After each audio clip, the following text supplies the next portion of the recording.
Doctor साहब ये क्या किया आपने? कुछ भी नहीं छोड़ा। नहीं मेरा पुत, टेंशन नहीं लेनी, हम आपको पैसे भी तो डबल देंगे ना।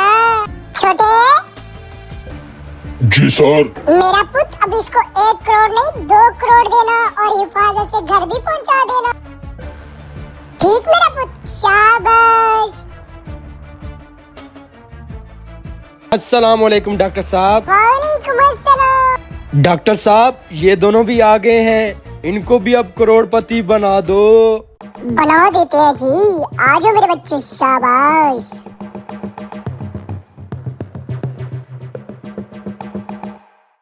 ओए होए यार, ये क्या कर दिया, मुझसे तो चला भी नहीं जा रहा। अबे यार पता नहीं क्या किया है, मुझे तो हर जगह दर्द महसूस हो रहा है। साहब ये पता नहीं क्या अजीब सा किया इन्होंने, मैं तो बहुत हल्का फील कर रहा हूँ।